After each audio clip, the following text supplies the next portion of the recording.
Aujourd'hui, le thème est simple. On va analyser 3 peurs les plus fréquentes sur le vélo et on va voir comment on peut y remédier.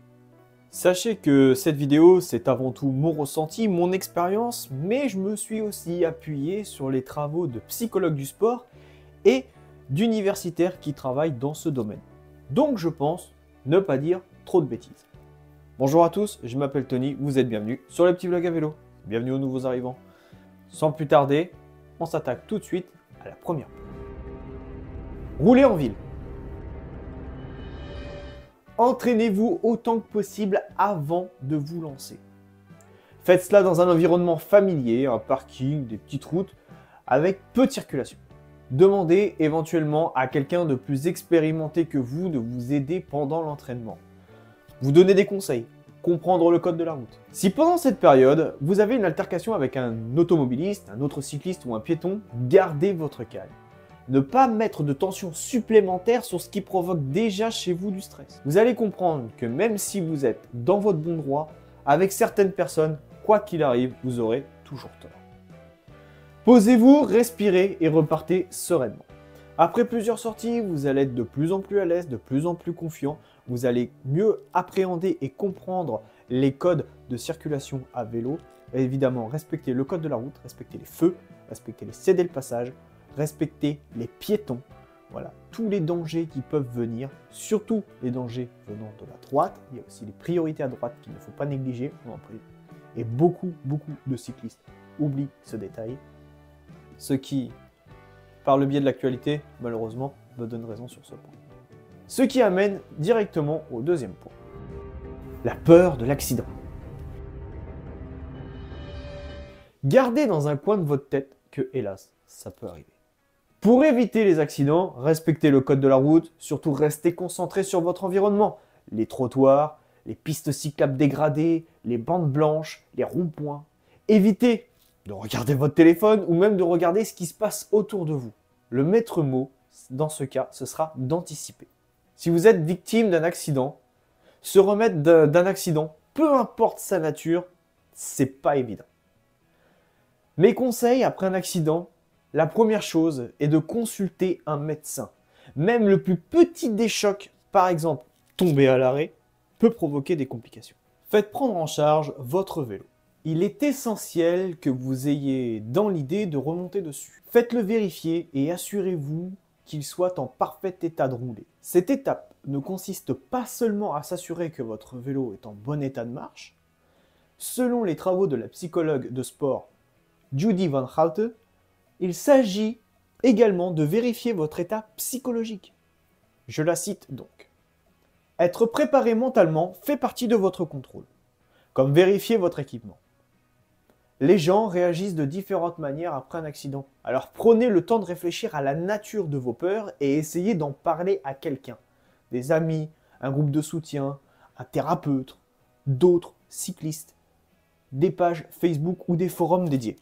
Les personnes qui demandent de l'aide ont tendance à se rétablir le plus rapidement et à rester en bonne santé. Dans les cas extrêmes, certains cyclistes développent une telle peur de l'accident que la simple pensée de leur vélo peut provoquer de l'anxiété. Si c'est votre cas, accordez-vous une pause et avancez lentement. Ne pensez pas qu'il s'agit d'une situation dans laquelle vous devez remonter sur le cheval qui vous a fait tomber. Cela pourrait être difficile, voire dangereux, si vous êtes paniqué. Fin de citation. Pour avoir fait moi-même une chute à 60 km/h qui m'a provoqué des lésions graves, traumatisme crânien et diverses fractures, sans compter le coût que ça a eu pour les réparations du vélo, je peux vous dire que je suis tout à fait d'accord avec son analyse. En effet, être crispé ne fera qu'amplifier votre inconfort et augmentera votre peur. Vous poussera même probablement jusqu'à la phobie. Un suivi psychologique sera alors peut-être nécessaire. Pour ma part, j'ai ma méthode. Après cet accident, je passais régulièrement regarder mon vélo, le voir, le toucher. Si je ressentais une angoisse, alors je prenais une profonde respiration. Et si cette angoisse, elle persistait, alors ça voulait dire que psychologiquement, j'étais pas prêt. Essayez par exemple de remonter sur un vélo d'appartement ou un home trainer pour vous refamiliariser avec votre route. Les descentes. C'est l'une des peurs les plus répandues car aussi l'une des plus grandes causes de chute, les descentes. Prendre de la vitesse est parfois effrayant, surtout quand elles sont à pic. Pour moi, il n'y a qu'une seule manière de résoudre cette peur, c'est de s'entraîner progressivement à descendre de manière régulière. Pas n'importe comment. Pour descendre, essayez d'être le plus détendu possible, sans a priori. Si c'est une descente de montagne, par exemple, pensez à vous couvrir. Si vous avez froid, vous serez crispé et concentré sur le fait que vous avez froid. Donc si on peut éliminer cette éventualité, secondo, pensez toujours à porter votre regard le plus loin possible, ce qui vous permettra d'anticiper les prochains virages et soigner vos courbes. Anticipez et freinez avant l'entrée du virage, jamais dedans, car vous allez survirer, vous déporter et probablement chuter. Pour être capable d'anticiper, ne regardez ni votre roue avant, ni votre GPS, ni ce qui se passe même sur les côtés, encore moins derrière. Regardez devant les virages, les trous, bosses, dodanes, les ralentisseurs et les aléas du revêtement, nid de poule, etc. Il y a tout ce qui y est devant vous, et puis il y a ce qui peut survenir. Les gravillons, les pierres, les objets divers sur la route, les voitures, les intersections, les villages, les piétons et évidemment les animaux. Bref, vous l'aurez compris, le danger, il est partout. Et quand vous êtes en descente, vous êtes à plus grande vitesse, donc être d'autant plus vigilant. Adoptez la bonne position et descendez à votre rythme. Je vous conseille néanmoins de ne pas descendre sur les freins, car vous allez les user et vous allez probablement en avoir besoin plus tard. Si une descente vous paraît bien trop difficile, eh bien n'ayez pas honte de poser le pied à terre. Vous allez peut-être marcher sur la portion qui vous effraie le plus, puis constater qu'au final, ça ne descend pas plus que ça. Mais si vraiment vous sentez que ça ne le fera pas, marchez pour votre sécurité et votre mental, car si vous vous forcez et vous chutez, il faudra psychologiquement tout recommencer. La clé, c'est d'y aller étape par étape. Entraînez-vous à descendre le plus possible. Essayez toutes les configurations de descente, et vous allez voir qu'au fur et à mesure, votre psyché, votre corps va s'habituer à tout ça, et vous allez descendre de plus en plus détendu, et donc de plus en plus en sécurité. Attention néanmoins à l'excès de confiance, c'est généralement ce qui provoque les chutes. Rouler la nuit. Déjà, pour rouler la nuit, il faut identifier quelles sont les peurs. Pour 64% des femmes, ça va être de rencontrer, de croiser un inconnu qui leur voudrait du mal. Pour les hommes, ça serait plutôt de faire une chute dans un ravin, dans un trou, et que personne ne les retrouve. Disons que pour une grande majorité de la population, ça va être quand même de chuter et de faire une mauvaise rencontre. Donc voici quelques conseils qui devraient vous aider à surmonter cette peur.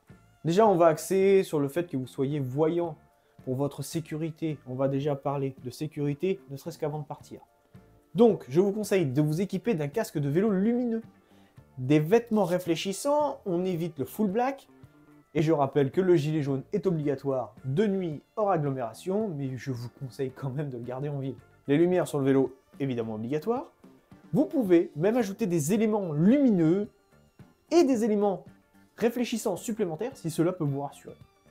Restez toujours vigilant et concentré. Commencez votre parcours à la tombée du jour et faites en sorte de ne pas rouler trop longtemps par nuit noire si c'est votre première fois. Il faut vous y habituer progressivement. Calez-vous sur le rythme de saison, soit à partir de nuit jusqu'au jour le matin, soit le contraire. N'hésitez pas aussi à rouler en groupe. Et oui, on est plusieurs, on est ensemble, on est rassurés. Et ça peut vous aider.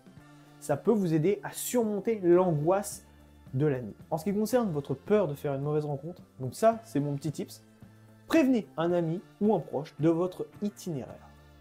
Faites des checks en envoyant un smiley code. Par exemple, convenu avec votre interlocuteur de temps à autre, si cela peut vous rassurer. Exemple, kilomètre 10, je t'envoie un smiley sourire. Kilomètre 20, je t'envoie un smiley cœur. Ou me dire, je suis arrivé à cette telle intersection, je t'envoie un smiley chat. Et j'arrive dans 5 minutes, je t'envoie un smiley chien. C'est un exemple. Comme ça, si on vous vole votre téléphone et que pour brouiller les pistes, votre voleur décide d'envoyer un message « Je vais bien, ok », votre interlocuteur sait que ce n'est pas le message à envoyer. Choisissez des itinéraires sécurisés, balisés et surtout évitez les endroits qui sont trop succincts à la pénombre et à l'isolement. Vous pouvez tout aussi bien vous équiper d'un sifflet alarme et d'une bombe au poivre pour vous protéger en cas de probable agression. Ces conseils, c'est surtout pour vous rassurer, pas pour vous faire peur. Si vous avez besoin de cela pour être rassuré, faites-le. Moi, personnellement, j'en ai pas besoin.